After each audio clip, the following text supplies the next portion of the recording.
Welcome back, Exponent experts. Justin here for level 4 of Power Play.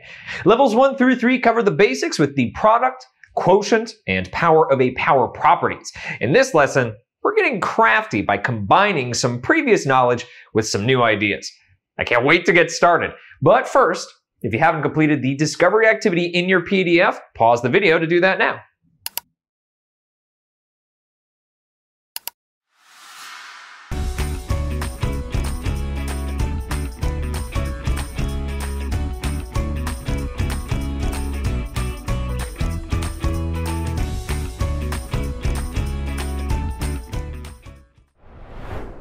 At first glance, the expressions in this discovery activity look similar to the expressions we simplified using the power of a power property.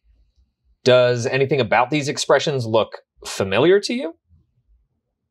Expressions that can be simplified using the power of a power property have parentheses and an exponent outside of the parentheses, like these do.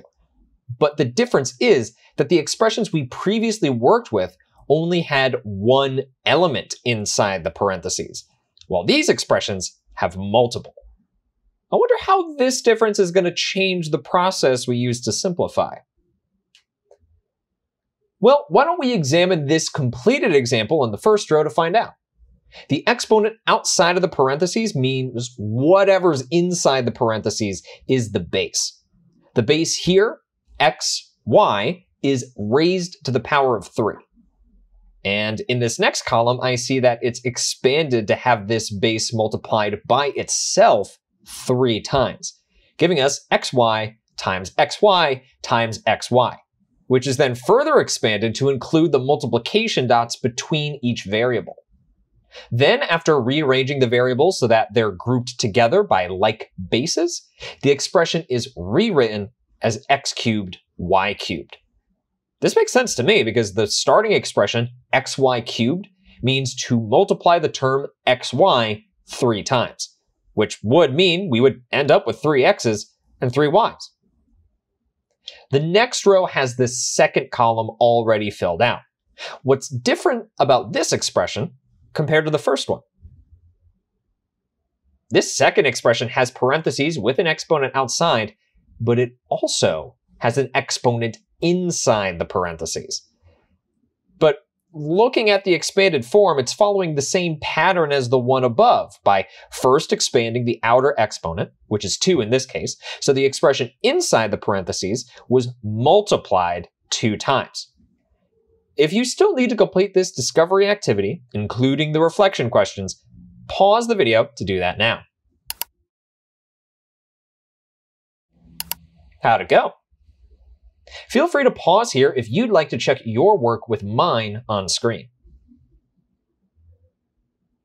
Did you notice a pattern between the exponents in the first column and the exponents in the last column? In the second row, the starting expression has an outer exponent of 2, and g has an exponent of 3. In the final expression, g has an exponent of 6. H in the starting expression has no exponent, which means an exponent of 1, and in the final expression, h has an exponent of 2. To me, the pattern looks very similar to the power of a power property. The outer exponent appears to be multiplying with each exponent inside the parentheses. So, what do you think the power of a product property is? Pause here to make a prediction in your guided notes. The formula for the power of a product property states that the product of elements, such as x to the power of a and y to the power of b, raised to some exponent c, can be simplified by distributing the outer exponent to each factor within the parentheses. Similar to the power of a power property, when that outer exponent is distributed, the exponents are combined by multiplying. Let's try it out by jumping into level 4 of Power Play.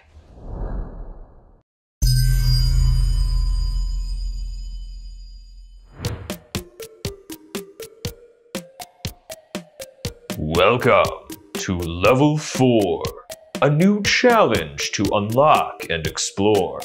Simplify expressions using the key, the power of a product property. First task, simplify the expression as much as possible. The expression is m to the power of 4, n to the power of 5 cubed. According to the power of a product property, when there are elements being multiplied inside the parentheses being raised to a power, we can distribute that exponent to each component. What will that look like if we distribute this outer exponent of 3? The 3 distributes to the first component, giving us m to the power of 4 cubed. Then the 3 distributes to the second component, giving us n to the power of 5 cubed. This looks familiar. Now we can simplify using the power of a power property. Pause here to do that now.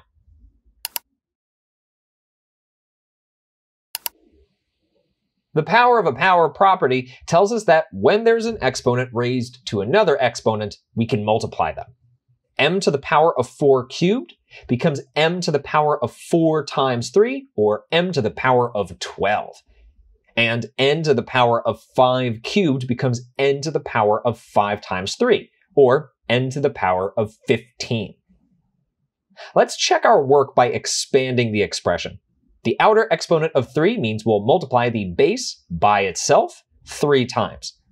Then if we expand this even further, we're going to have a lot of m's and n's.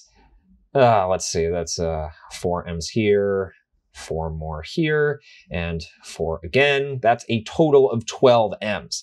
And for the n's, we have 5 here, 5 here, and 5 more here, for a total of 15 n's. That's the same answer we got using the properties. So to use the power of a product property, we need to distribute the outer exponent to each individual component within the parentheses. From there, we can use the power of a power property to further simplify the expression.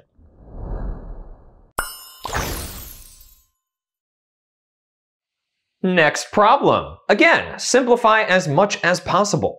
2g cubed h all raised to the power of 4. According to the power of a product property, if we have a product of elements raised to the power of an exponent, we can distribute the exponent. 4 is the outer exponent, but what are the individual elements within its base? There's a regular old 2, a g cubed, and a plain old h. Pause here to distribute the outer power of 4 to each component of the base.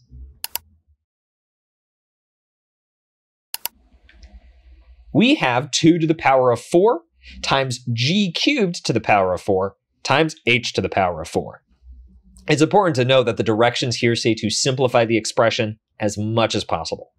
Up to this point, whenever we've had a problem involving a constant, like this 2 here, the directions have said to rewrite the expression with a single exponent. But this time, we need to simplify. A constant with an exponent, like 2 to the power of 4, is not fully simplified until it's been evaluated. That means we need to fully calculate 2 to the 4th for the final answer. With that in mind, go ahead and finish simplifying this expression by evaluating the constant and using the power of a power property when needed. 2 to the power of 4 becomes 16. And using the power of a power property, g cubed to the power of 4 becomes g to the power of 3 times 4, or g to the power of 12. H to the power of 4 is already simplified, making our final answer 16g to the power of 12, h to the power of 4. Nice work! Feeling powerful yet?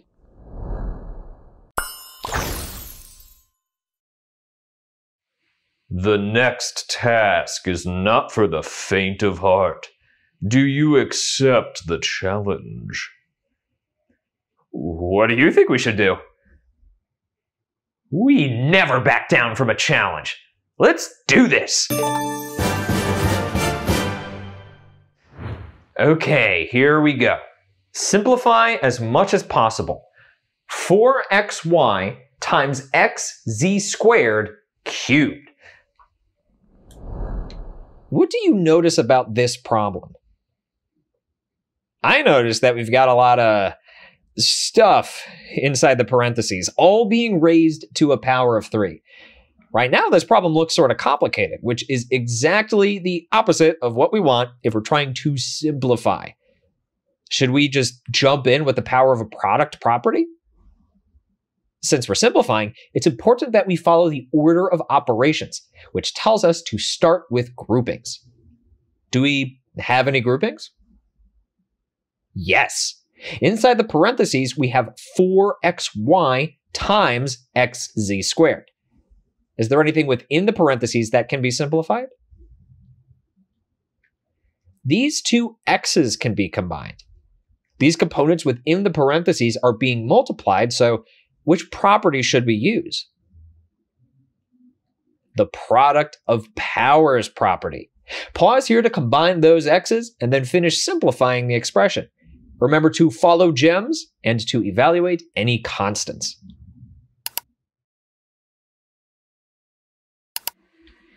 These like terms inside the parentheses have the same base and are being multiplied.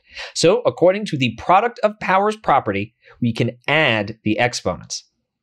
The x components have an unwritten exponent of 1, so added together, we get x squared, giving us 4x squared y z squared, all to the power of 3. There's nothing left inside the parentheses to simplify, so what should we do next? Now we're ready to use the power of a product property, which tells us to distribute this outer exponent to each component inside the parentheses. That gives us 4 cubed times x squared cubed times y cubed times z squared cubed. Now we can work our way across, simplifying as needed. The 4 in 4 cubed is a constant, so we can evaluate this component. 4 cubed is 64. Next up is x squared cubed. We have an exponent raised to another exponent, so we'll use the power of a power property and multiply the exponents, giving us x to the power of 6. Y cubed is already simplified, so we can just record it below without the parentheses. And finally, z squared cubed can be simplified with the power of a power property again, giving us z to the power of 6. All that's left is to rewrite this expression without those multiplication dots, leaving us with our final answer of 64 x to the power of 6 y cubed z to the power of 6.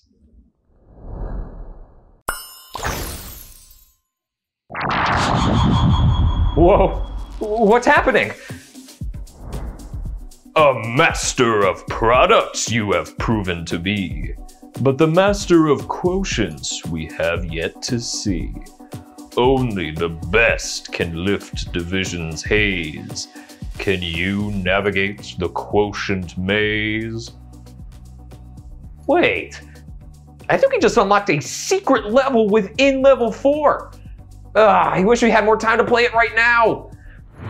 Luckily, your power of a product discovery activity should be complete. And once you finish up the notes that go along with this video, all that's left is the online practice. I can't wait till next time so we can see what that maze is all about. Until then, keep practicing so you can, say it with me now, harness the power of the power. See you next time.